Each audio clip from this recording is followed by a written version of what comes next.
house. Yay! Wow, look at this place. Welcome. Yeah, thank you. So today we're going to help entrepreneurs tell their story. Is that it? Yep, that's what we're doing. It's important. Cannot wait. Hello and welcome to the Entrepreneur Show. I'm your host, John Spencer Ellis. And my awesome guest is Danny J. How the heck are you? I'm amazing. Amazing. You heard it. Man, we're off to a good start already. All right, you guys. So today's show is all about your story. We all have one. Yeah. Some are empowering. Some are disempowering. Some are truthful. Some are nonsense. And we're going to get to the bottom of that and why that matters for you, the entrepreneur. Yep. So we got to go back. Yeah. What the heck is your story? Yeah. Okay. So I came from the fitness industry. So we kind of came from a similar background. I was a personal trainer and I loved training. I actually got into training because I was paralyzed. I was an acrobat at SeaWorld. I got an extremely awful bacterial infection in my legs, couldn't walk, and I didn't have any insurance, so I couldn't do physical therapy. So I was spending hours and hours in the gym, like training myself. And I figured if I'm already doing this for me, maybe I'll study and get a certification. And if I can ever walk again, maybe I'll use it. So it was really kind of just a random thing. And so I started training, and once I was able to walk again, and then I got into the fitness competition scene because I figured like once I could walk, I wanted to do everything. Like when you can't do that, all you want to do is be able to walk, and I went all out. So I did fitness competitions, and social media was starting around then. And people started following my journey, and I started offering tips online. And pretty soon I was getting people in other states and countries asking if I could train them. Oh, wow. So I started doing online training. And this is what year? This is around 2011-12. That's actually pretty early for what it is today. Yeah, Okay. definitely. So I started on MySpace doing the like showing, like that was probably 2008, 9, or Wow. maybe even earlier. And after a couple of years, a lot of trainers started messaging me and asking how I was getting clients and building online. So then I started to work with two different groups of people. I was working with my clients, and then I was working with new like trainers who wanted to build a brand online. And so after a little while, I completely phased out my personal training brand, and I really started to work more with entrepreneurs and more personal development because I saw two things going on in my fitness training business. I saw a lot of it, the weight loss stuff was really more mindset. It was issues that were coming up and traumas that were coming up, and I was attracting a lot of binge eating clients. So I started to talk a little bit about personal development and like rewriting your story and shifting your mindset and healing the trauma, and then also teaching entrepreneurs. And what I realized was I was getting a big audience because I was sharing me and I was being authentic. And it's funny, like I don't like the buzzword of authenticity and vulnerability, but back then people were really more fake. So to be vulnerable on camera or to share your story or things that were tough was really kind of outside the box then. But people appreciated it. People appreciated it. And one of my biggest things, it's still to this day one of my highest viewed YouTube videos. I had struggled after fitness competitions. I mean, I was competing for 7 years and suddenly I was gaining weight. I gained like 30 pounds in 2 months. And I was struggling with the weight gain, with my identity because I'm a trainer and I'm supposed to look fit. And I finally just got so mad because I saw these girls hurting themselves competing. Do you know why you put on those 30 pounds? Yeah, it was honestly just overtraining, over dieting. I mean, I was working out 2-3 hours a day. So you messed up your metabolism. Totally. Okay. Totally. Wow. So, and that was something that was confusing me. You know, I went to a doctor and I was going, okay, I'm eating super clean. I'm exercising 3 hours a day. And he was like, well, just eat less and exercise more. And I'm like, how? And so I got so mad one day, I just flipped on the camera, started talking to the camera. And I said, I don't know what's happening, but I'm going to get to the bottom of this. And for everybody else that this is happening to, I want to help you. And I got so many messages of women like that feeling the same way. They were scared. They're like, I don't know why I'm gaining weight either. I'm doing the same thing. And that was really one of the floodgates that opened the idea for me that when I share what's going on with me vulnerably and authentically, then more people come to me and it helps. I mean, honestly, sometimes we're scared. I think the scariest things to share are the things that connect us more to people. And that's when people want to work with you. That's when people want to take your programs. That's when people want to sign up with you because they feel like they know you and you get them. Well, that's the hardest part. And as long as I've been doing this, being an entrepreneur, you tend to want to put your best foot forward and say, hey, look at, like we have a makeup artist on set here. We have, numerous lights and everything's set perfectly, right? And then they'll color correct it in post-production, all that. And that's good because you need to have a good quality production for the show, but also sometimes just my iPhone videos because it's real, authentic, and I goof up, or if you cough or sneeze, or like I've dropped my phone in the middle of a Facebook Live and picked it up. It's like, look down. So you're doing that chinning, so that looks good with the chin thing. That looks awesome. Right. But it's okay. Yeah. And then if people go, oh yeah, it's not always perfect, and he's still okay. He's not freaking out. And the internet has changed so much. People did want the airbrushed image. They did want to see that, but then people started to feel bad about themselves. They'd scroll and just be depressed, like my life isn't like that. And when maybe more influencers and people came out and said, look, I'm struggling too, or I don't always look this amazing. And like when Facebook Live came out, when it's not in post-production, you're live, you drop, you mess things up. People feel like, oh dang, I really, really like her or him more than I thought I did, because they feel like you're more real and accessible. And I think maybe 10 years ago, that wasn't really what was working, or maybe just nobody was. I think what it was is we're scared. We didn't have any other thing to compare it to because everyone was trying to be perfect. No one was, never will be. But we were afraid to be authentic because what if people don't think? What if it appears not to be as glamorous as I need to portray, which need is subjective as well. Well, we all want to look like we have our act together. And I think the most freeing thing is to say, I don't have my act together yet. I'm still having some success. And I think even for me to watch other entrepreneurs, because we've all gone through our struggles where we've launched something and it failed, or we tried to do something new and it didn't work out. And I used to beat myself up. And once I started to connect to other entrepreneurs, I'm like, oh, this happened to, like, we could laugh about it even going, oh my gosh, I can't believe that happened to you too. I thought I was like a big loser. And it's just normal. And I think it makes us all feel more connected. It makes us feel more normal. And I think actually sharing that as an entrepreneur with whatever we're selling brings in more customers and more people that feel like they connect to you. I think the saying is that people connect more over tragedy than triumph. So true. So true. And so it's okay to share that. And then what I've done is when I've had, people call it a failure. People go, it's not a failure, it's a learning lesson. Well, if you didn't win, you failed. It's okay. Don't take it to heart, right? It's okay. It's still a lesson. Yeah. But what I have done is when I have screwed up, failed, lost a competition, whatever it is, I will say, what do you think I could have done to do better?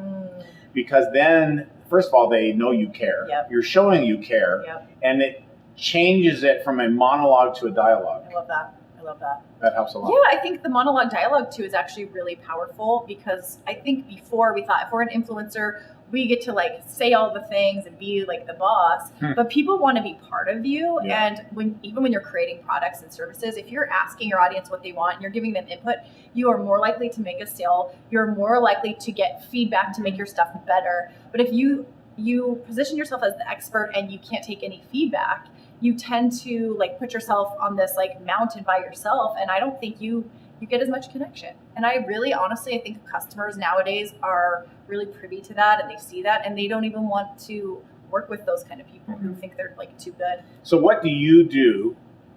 We're going to close out this segment with this question. What do you do now that you didn't do before that is the fastest, easiest way for you to show that you're real? Oh, dang. I think the thing I do the most is just like Instagram stories. And I try to let people in to see what I'm doing. And of course, there's a lot of private moments and there's things that not everybody needs to know about. But that's one of the things that I think really helps people connect, just to like really show what you're doing. Absolutely. You guys, hang on. We have a short break. When we come back, Danny J is going to talk a little bit about how to tell your story. And then the third segment, we're going to find out if you're being authentic about the story you're telling yourself about your potential and in the future. All right, go nowhere. Hi, my name is John Spencer Ellis, and I want to help you reach all of your personal, professional, physical, and financial goals. You have greatness within you, and sometimes you just need a coach, a trainer, and a mentor to help you realize your full potential. Since the age of 12, I have immersed myself in the study and practice of maximizing human potential, physically, mentally, personally, professionally, and financially. I believe you and I have so much to offer, to experience, and to give to the world. It's time for you to step into your brilliance and shine like you're supposed to right now. I invite you to learn how I can help you reach your goals and dreams. Thanks for your time. Welcome back to the Entrepreneur Show. My guest today is the incomparable Danny J.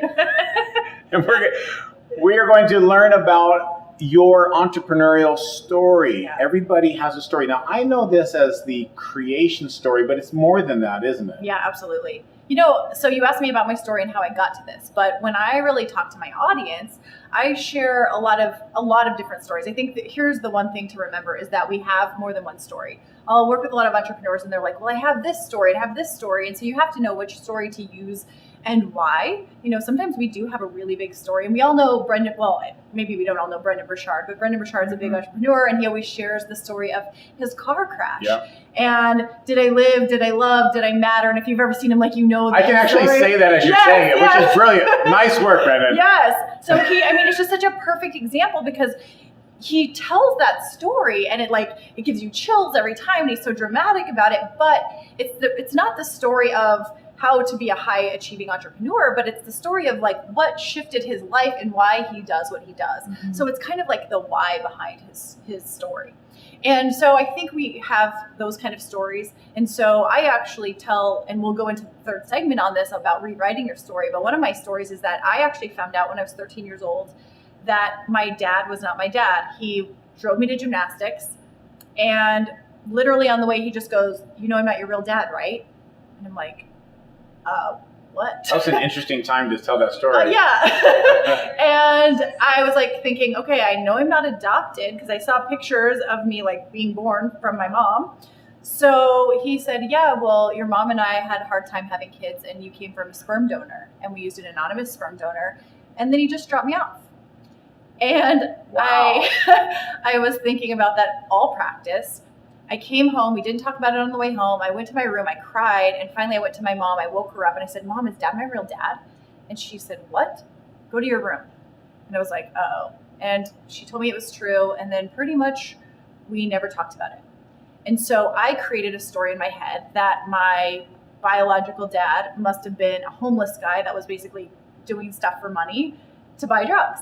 So it created this identity in myself that I was not supposed to be here, that my dad is a drug addict, that I'm a loser. And when I was around 19, I ended up just telling someone, I don't know why we had this conversation. I said, I came from a donor. And he goes, that is so cool. And I was like, no, it's not. It's gross. And he said, well, they work really hard to get the best of, you have to be a genius to donate. You have to have all of these certain things to be able to donate. And suddenly it shifted the way I thought about myself. And I was going, wow, you know what? I'm actually a lot smarter than my parents. And, I actually did really great in school. And maybe my dad is really smart and not a homeless person. And suddenly it shifted my whole life and my whole perception. And this happened at what age? This was at 19. Okay. So 6 years later. And I realized that we really can tell ourselves, we can make up a lot of things about ourselves, but we can also rewrite that script. And so when I share that story, it's a great example of teaching people how to rewrite their story. And so we all have a lot of different things. We have things that were very impactful, that just shifted our lives. And I give a lot of people ideas. I'll say, think about the first time something ever happened to you. Maybe the first time you met your spouse, or the first time you saw your child, or maybe the last time. Maybe it was the last time you took a drink and you were never going to drink again. So there's so many things. Or maybe it was like Brendan's, where it was a big happening and it just shifted the way you looked at life. The biggest question I get, though, is sometimes people will say, well, I don't really have the big thing. I kind of just had an average life, or there wasn't there wasn't a car accident. There wasn't something dramatic. And they want to be authentic. They don't want to make it up. Totally. Yeah. And you definitely don't. Definitely don't. Like someone has a war story and they're never in the war. Yeah. Yes, yeah. Not good. So I think that it really comes down to, it's not necessarily the thing that happened. It's the lessons that you learned. But you can also share other people's stories, clients. As a trainer, I never had a big weight loss story. I was never 200 pounds and went and lost 100 pounds. I was the same way, and and some people told me, they go, well, people can't relate to you because you've always been thin or fit. Yeah. I'm thinking, well, I'm here to help them. Right? I love them. I still care. Totally. And I think too, in that point, they need to be able to see that you've struggled in something. And I think if we're here and you're above 18 years old, you've gone through something, right? It doesn't have to be dramatic, but you've lost someone, you've lost a pet, you've had some shit happen, So I think that we all have something, and it's really a matter of figuring out what that is and then how to share the lesson. We don't want to just dump on people and go, okay, I want you to feel sorry for me. But because that would wear on people as well. Yes, yeah. So, and I think it's very important that the story that we choose has a lesson. It relates to how we are showing up in the world or what we are presenting, and that it's also not really happening in the moment. So it needs to be resolved in a way. So you don't want to be like going through a divorce with your spouse and like blasting them on, online. Wait till it's resolved and get the lessons out of that if it's relevant. And if it's not relevant, that's great advice. Then you don't talk about that one. There's some other thing that will happen that will be a pivotal moment for you. Yeah. I think sometimes, there's two things. Some people think that they don't want to share, or they're certain they don't want to share. And the other one is that they don't think people will care if they do share, or it's not significant enough, or it's trite, or somehow they'll expose themselves and be too vulnerable. But that's actually the key point without you belaboring it. Yeah. I think it takes courage, honestly. The first time I got on that YouTube video and I talked about it, I was terrified. I remember slamming my laptop shut and going to my room and crying. Wow. And then later on coming back and just having email after email after email. And then I was crying again thinking, wow, there's so many people that relate to me. And honestly, I think some of the things that are the toughest to share are the most relatable. And it doesn't even have to be the same story. So I have a girlfriend of mine, Jill Coleman. She and I have a podcast together. And we did our very first podcast episode. We went right off the bat. We talked about the affairs that our husbands had. And honestly, we were terrified. We didn't want to talk about it, but we had been through it and we wanted to share.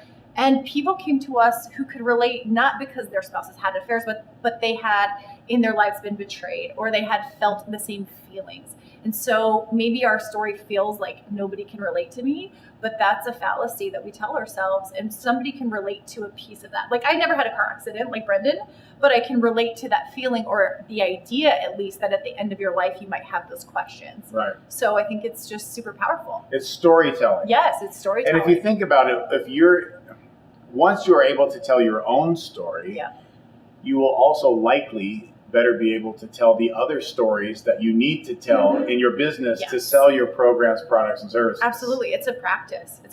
And when I did network marketing, it's so much story. I learned, there's this thing in network marketing, they say facts tell, stories sell.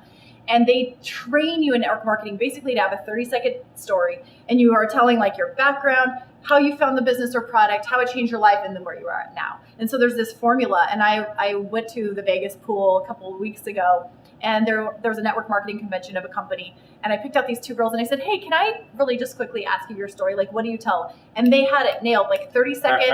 They were like, I used to be a model, and then I found this company, and then this is what I did. And they have it nailed, and people want to hear that, especially in sales. When you say you're successful. Wait, this is funny. So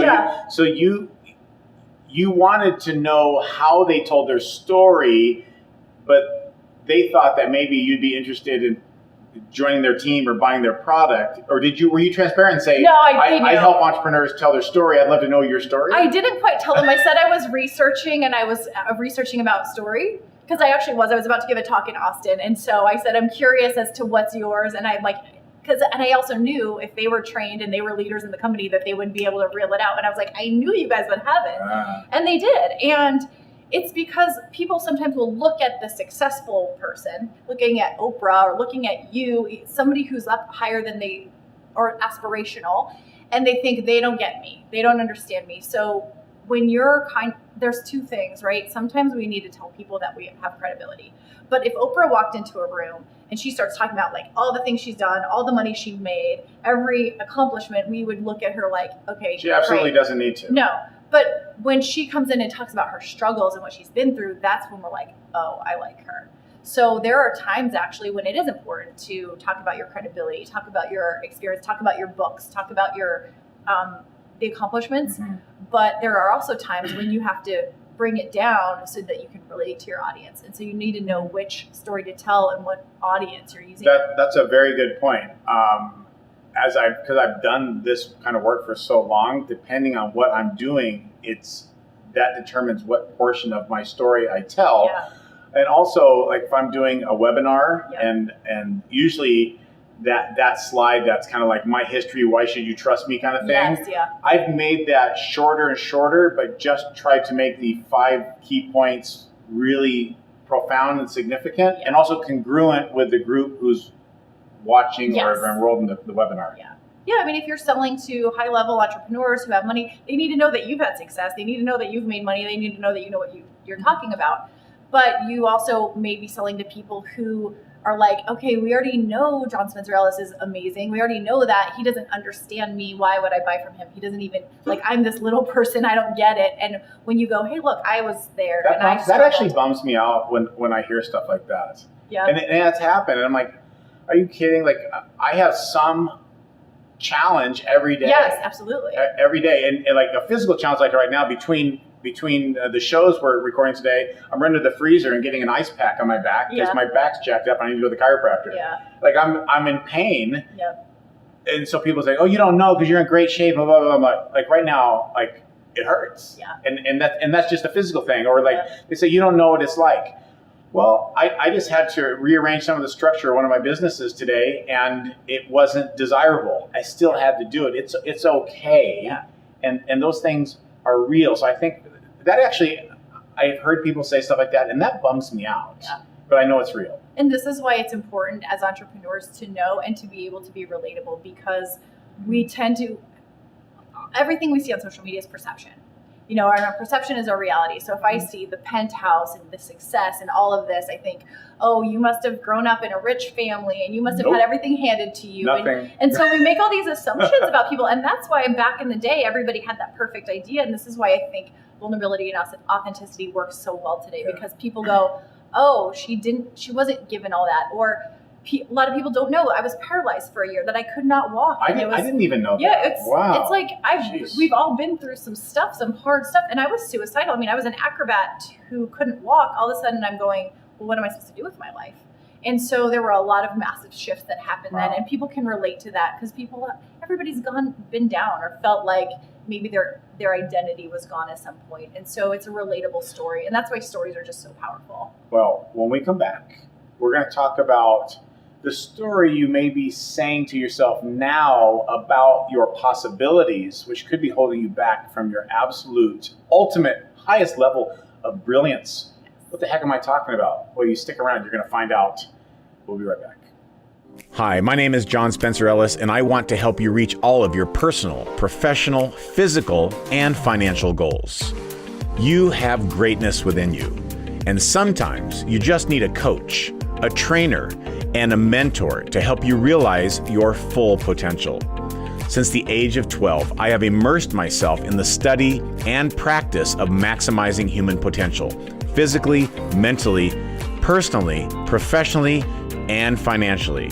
I believe you and I have so much to offer, to experience, and to give to the world. It's time for you to step into your brilliance and shine like you're supposed to right now. I invite you to learn how I can help you reach your goals and dreams. Thanks for your time. Welcome back to this third and final segment of the Entrepreneur Show. I'm John Spencer Ellis. Today's guest is Danny J, and we're talking about your story and how to weave that into your brand and all that kind of stuff. But now there's something else about your story. It might be the story you're telling yourself about what is possible, what is feasible, the resources you have, what you can accomplish, and how much you can make. Yes, absolutely. So, I shared the story earlier about my sperm dad, as I call him now. Oh my gosh. About my sperm dad and how I rewrote that story. And then I realized I grew up in a family. I grew up in Las Vegas.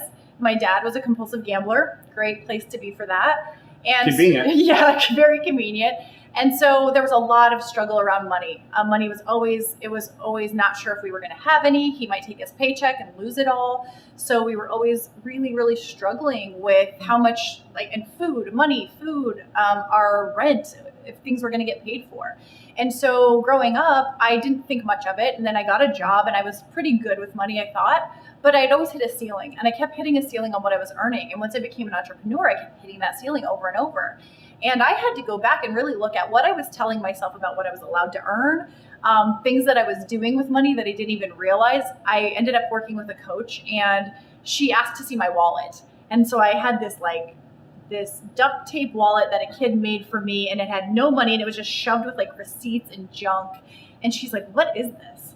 And I was like, "It's my wallet." She goes, "Why isn't there money in it?" And I said, "Well, I never carry money. I don't carry cash." And we started digging into that. And I had this fear that money was going to be taken from me because my dad would steal my money if I had it.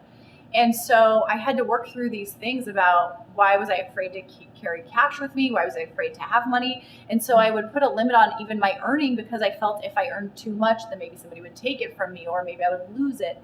And we really will tell ourselves things, and a lot of times subconsciously, of what we're able to achieve. Or we might look at somebody like, oh, well, she's really pretty and she can get more followers, and not even look at what we actually have to offer the world. And so I think it's really important that we really take a look at what are we telling ourselves, because it can be a story. It really is stuff that we just make up, then we decide that it's true, and we live with that, and we never really take a great look at how can we actually rewrite that and make a new ending. Like we're writing a book, and we can make a whole new ending if we just switch how we're thinking about things. Yeah, T. Harv Eker, in his book Secrets of the Millionaire Mind, he calls that your financial blueprint. Yes. It's basically your preconceived notion and beliefs around what is possible, how much you can earn, and your overall earning potential, and also the resources for learning. Yeah. And if it's not reset and readjusted and recalibrated with a new story, you can really hold yourself back. It goes along with your body too. I grew up, my grandma had gastric bypass surgery. She was very overweight. My aunts and uncles were very overweight. And I was told, well, it's just genetics. And as you start to gain weight, and when I went through that competition and gained 30 pounds, my mom was going, well, you're just getting older and this is what happens. And I go, I'm refusing to believe that. That wasn't the story I would tell myself. I had to believe that I could change that and rewrite it. And so it really came down to like a belief. And sometimes we think it's genetics. And there is definitely a lot to be said about that. But we tell ourselves things that hold us back in our physical bodies. We tell ourselves things that hold us back in our jobs, the positions we can attain as parents. There's all kinds of stories that we tell ourselves that aren't always true. And we really do have the power to change that. And you don't even realize, and I'm generalizing, most often, you don't realize that you're telling yourself a story. And I know that can be a little woo-woo or ethereal, but we all have a story, but some of them stink, and some of them just, it's like an anchor you're dragging because I only can do this because of blank. Or in my culture, I learned blank. Or in my family, or in my country, or because... even in some cultures, my caste system disallows this, which is hard for someone to fathom who hasn't grown up in a thought process like that. But we put governors on our capabilities because we've already put governors on our emotions through the stories we tell ourselves. And it's what helped me the most is being around a lot of other successful entrepreneurs who have overcome that. And then they realize that it's just something that they believed, but almost all of it wasn't true. One of the exercises I have clients do, especially if it comes from a deep belief, like maybe I'm not good enough or I can't have more, is I have them take an example and literally write out 3 different versions. So for the example that I have is my parents got divorced when I was 8 years old. And so I had this belief about maybe my dad didn't care enough about us to stop gambling. Like he didn't love the family enough to stop. And so I write this from my perception of like, this is what I believed. My dad didn't love us enough to stop gambling. And then I write from my dad's perspective of like, I'm struggling with this. I don't want to disappoint my family. Like I'd have to try to get into his shoes and think what might he have been feeling and thinking at that time, and how devastated he would have been to see his ex-wife drive off with the children. And then I do a third one, which is like the overview. I almost like bird's eye view or God's eye view of just a narrator. So like there's a little girl and a husband and wife, they're struggling. They're trying to make up the best that they can do for their family. They decide to split because they think it's going to be best. And I just have it narrated almost like a movie. And when you're able to see from the perspectives, you start going, when you're seeing it from the narrator Mhm. or the other person's perspective, you realize maybe what I thought, it wasn't all about me. Yeah. And often we take these ideas as children, because we do think a lot of is all about us as a child.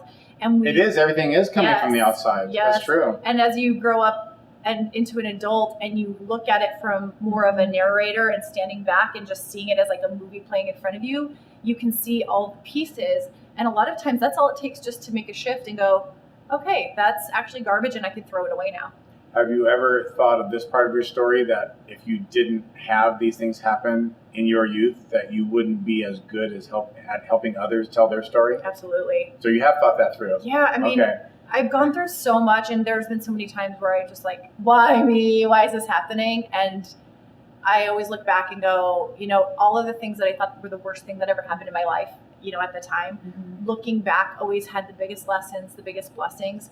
And like you said about people connect more over trauma than triumph, it's helped me to connect and understand people better. And so I do appreciate it now. I'm not at the time, never at the time.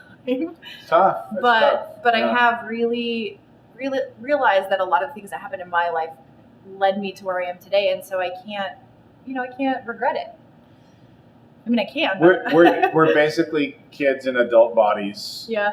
Trying to figure things out. Yeah. But I think your perspective of, your father's perspective, your perspective, and then I actually learned that perspective in yoga, is having an aerial perspective, because it gives you a different point of reference for alignment, but it also, the same could be true from a metaphoric perspective of your life. Yeah. But when you're a kid, everything it's like, look at Danny, and Danny's doing this, and then everything's from the outside, and it's not until you get a sense of self as you become older, and then you say, hey, wait a minute, I'm in control of this, at least quite a bit, and then more and more as you get older. That's an interesting transition, but we are simply kids in bigger bodies. And whenever we lose focus on something, sometimes we have to remember that. Even though we're supposed to be mature, we're still kids in big bodies, and we have to honor that, at least to some degree. If people want to get in touch with you to learn how to better tell their story, and also to understand a story that they might be telling themselves that's holding them back, how do they do that? DannyJ.com. It's actually DANNY like a boy. DannyJ.com on the internet, but on all social media, it's .com spelled out DOTCOM. And I'm on Instagram the most. That's where people can connect with me. They can send me DMs. I have a couple programs. I talk about rewriting your money story. That's a really big one that people struggle with. I have something called Find the Money Project, and then rewriting your money story. And that's really big because money, honestly, it can help us or hold us back. So that's a big one for me. But That's right. all over the internet, it's DannyJ.com. The more you have, the more good you can do. Yeah, for sure. All right, thank you so much. You have just experienced another exciting, action-packed, and educational episode of The Entrepreneur Show. I'm John Spencer Ellis. That's Danny J. Thanks a lot.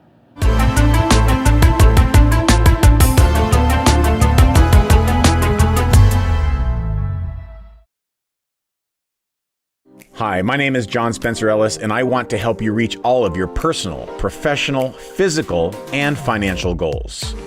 You have greatness within you, and sometimes you just need a coach, a trainer, and a mentor to help you realize your full potential. Since the age of 12, I have immersed myself in the study and practice of maximizing human potential, physically, mentally, personally, professionally, and financially. I believe you and I have so much to offer, to experience, and to give to the world. It's time for you to step into your brilliance and shine like you're supposed to right now. I invite you to learn how I can help you reach your goals and dreams. Thanks for your time.